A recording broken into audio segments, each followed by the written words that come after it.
Okey, selamat datang ke sesi penerangan kita hari ini. Kalau anda pernah tertanya-tanya macam mana rupa bentuk ekonomi dan sosial Malaysia ini dibina lepas Dia Merdeka, anda memang berada di tempat yang betul. Jom kita selami perkara ni. Hari ini, kita nak merungkai satu pelan tindakan induk 20 tahun yang sangat-sangat penting yang kita kenali sebagai Dasar Ekonomi Baru atau singkatannya DEB. Dilaksanakan dari tahun 1970 sampailah 1990, dasar ni sebenarnya bukanlah sekadar satu polisi biasa tau, tapi ia adalah asas perancangan negara untuk membina kemakmuran dan kesejahteraan secara menyeluruh.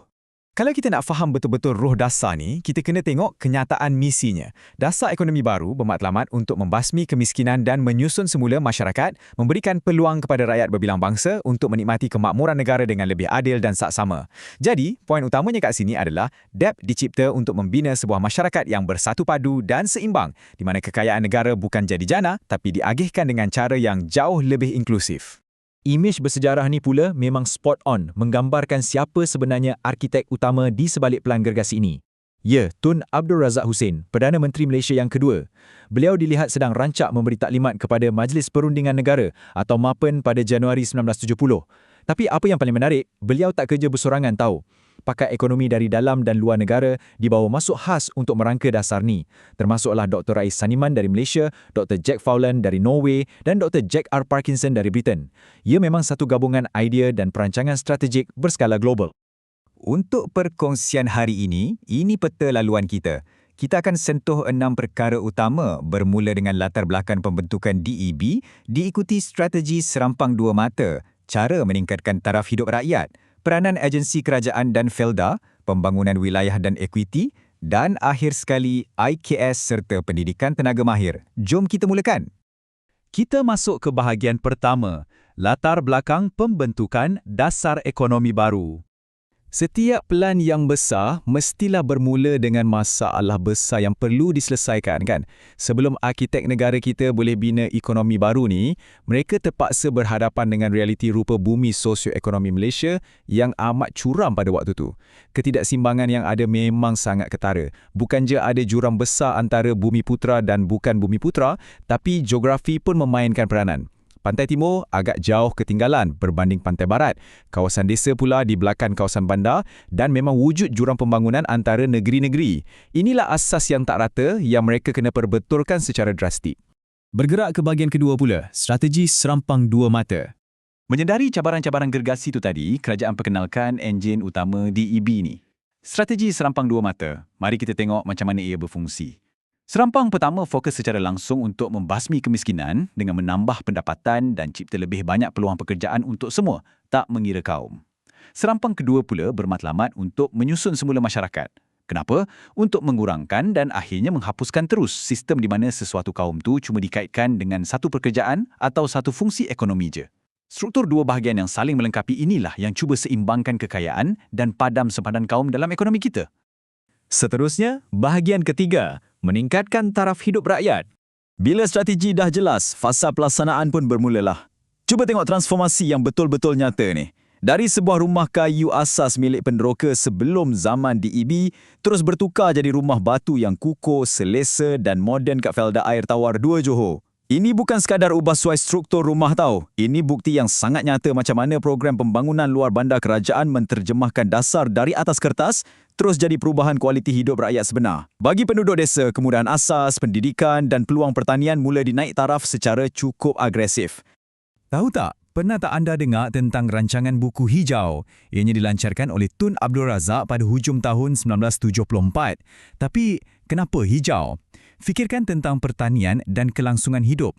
Objektif utama pelan ini adalah untuk memaksimumkan penggunaan tanah dengan penanaman jangka pendek.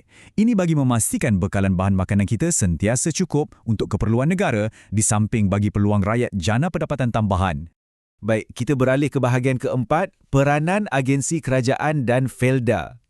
Nak capai wawasan yang besar, mestilah perlukan tenaga kerja yang sangat spesifik, betul tak? Kerajaan waktu tu tak pakai pendekatan satu saiz untuk semua. Sebaliknya, mereka wujudkan pelbagai agensi dengan sasaran tersendiri untuk corak masa depan ekonomi negara. Nelayan dapat sokongan teknikal terus dari LKIM, Penanam padi pula, pengeluaran dan harga pasaran dorang dilindungi oleh LPN yang hari ini kita lebih kenal sebagai Bernas. Petani disatukan di bawah LPP untuk wujudkan koperasi yang kuat. Manakala pekebun kecil getah dibantu oleh Rizda untuk tanam semula guna benih yang jauh lebih berkualiti. Setiap sektor ada juara masing-masing untuk lonjakkan pendapatan. Dan semestinya, kita memang tak boleh sembang pasal DEB tanpa petik nama Felda. Ini bukan sekadar program tanam pokok kelapa sawit tau. Ini adalah satu kejuruteraan sosial berskala mega. Penduduk luar bandar yang kurang berkemampuan dipindahkan ke kawasan-kawasan baru. Mereka diberikan 10 ekar tanah untuk usahakan kelapa sawit atau getah, siap dapat sebuah rumah lagi. Tapi Felda tak berhenti kat situ je. Dorang bina komuniti yang serba lengkap dengan klinik, sekolah dan kemudahan pengangkutan. Usaha ini pun melangkaui semenanjung, siap wujud kerjasama dengan Yayasan Sabah dan Salkra kat Sarawak. Memang satu inisiatif menyeluruh seluruh negara. Sekarang kita masuk bahagian kelima, pembangunan wilayah dan equity. Jadi mari kita fahami serampang kedua tadi. Macam mana kerajaan susun semula masyarakat secara fizikal di pelbagai wilayah dan juga dari segi hak milik ekonomi. Jawapannya mudah, dengan pembukaan tanah serantau dan pembandaran baru. Kerajaan tubuh lembaga kemajuan macam Kejora kat Johor, Ketengahan di Terengganu, Dara di Pahang dan Kesedar di Kelantan untuk buka estet getah dan kelapa sawit berskala besar. Untuk orang bandar pula, UDA ditubuhkan pada 1971. Mereka inilah yang bina bandar baru, zon perindustrian dan perumahan macam Bandar Tunusin Ontu untuk bagi ruang rakyat sertai sektor moden. Bila cakap pasal sektor moden, dulu wujud satu lompang yang sangat besar dalam hal pemilikan saham syarikat perdagangan. Kom Bumi Putra memang sangat jauh ketinggalan masa tu. Di sinilah menara PNB yang ikonik ini mainkan peranan kritikalnya. Permodalan Nasional Berhad ditubuhkan pada 1978 memperkenalkan dana macam Amanah Saham Nasional, ASN dan kemudiannya Amanah Saham Bumi Putra, ASB. Inilah satu mekanisme bijak yang direka khusus untuk mengimbangkan semula kekayaan korporat. Ia membolehkan penyertaan pelaburan secara kolektif yang sebelum ni macam mustahil nak dicapai oleh orang kampung atau berpendapatan rendah. Dan akhirnya, kita di bahagian ke-6, IKS dan pendidikan tenaga mahir. Nak bina ekonomi yang kebal, kita sangat perlukan usahawan tempatan. Jadi, pengenalan industri kecil dan sederhana atau IKS ni memang jadi game changer kepada lahirnya generasi usahawan baharu. IKS ni merujuk kepada industri pembuatan yang cuma guna modal dan pekerja yang kecil je. Dengan adanya sokongan padu dari bank-bank, banyak jenama lokal kita mula bertapak. Dari sekadar buat kraft tangan di kampung sehinggalah syarikat gah macam Best Farm, Nurul Food Industry dan semestinya Burger Ramli yang kita semua suka tu. Semuanya berkembang subur hasil inisiatif IKS yang direka khas untuk naikkan pendapatan golongan akar umbi. Tapi industri gempak macam mana pun tak boleh jalan lancar tanpa pakar mahir kan?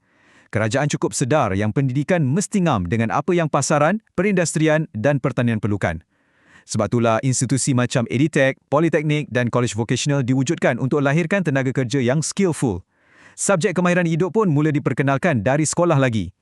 Melalui pendidikan teknikal ni, generasi belia kita dapat angkat taraf hidup diorang secara drastik bila ditawarkan gaji yang jauh lebih baik. Jadi persoalan yang saya nak tinggalkan untuk anda fikirkan hari ini, bila anda pandang jalan raya, bandar-bandar moden, syarikat korporat besar dan kolej-kolej di sekeliling anda sekarang ni, sejauh mana corak hidup kita hari ini sebenarnya masih dibentuk oleh pelan tindakan 20 tahun ni? Adakah perancangan masa lalu dah sepenuhnya capai matlamat dia? Sesuatu untuk kita renungkan. Terima kasih kerana lepak bersama dalam sesi penerangan hari ini.